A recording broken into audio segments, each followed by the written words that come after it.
praise, please. And I say stand just because we want to really reverence God for just heard this man say.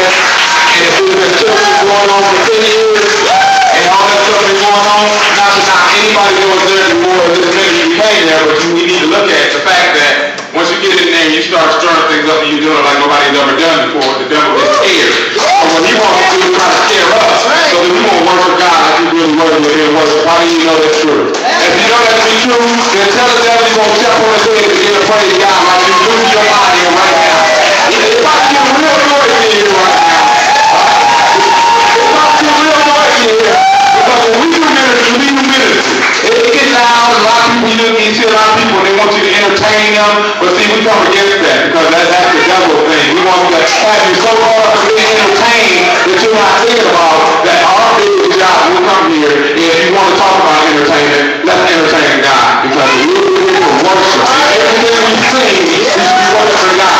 Everything, the way we walk, somebody else going to see how we walk. We want our swag that we talk about all the time to be praising God. Even our swag, the way we look. We pop our collar on, we do whatever we do. We put those certain jeans on, say, I know I'm looking good. We looking good in Christ and you look bad. So we're going to get our drum, and I'm going to tell you about the group, alright? The majority of the ones, actually, all of them you see here is either niece or nephew, somewhere in there like that, alright? That's because I chose to get mine, first and foremost, off the street. I got back from the Marine Corps, the 8 years Marine Corps, and I came back, and then I'm seeing myself, they're growing up. They're growing up. So all of that discipline that I got, maybe they'll never go and say, hey, I pledge to be in I'm going to fight for my country, and I'm going to go out here and get shot at and like it. Well, they might not say that. But I didn't say that either, I'm just saying.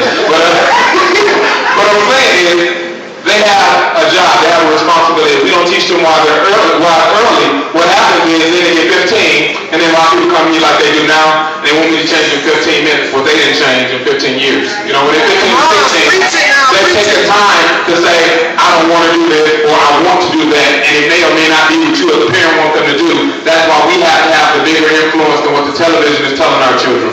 We have to have a bigger influence than what the radio is telling our children. So this group is called Nephi Neph, alright? Niece and nephew. If you thought it sounded familiar, that's why. Alright? We just shortened up niece, and we shortened up nephew. I put the Greek letter phi in the middle because we run it like a fraternity or sorority.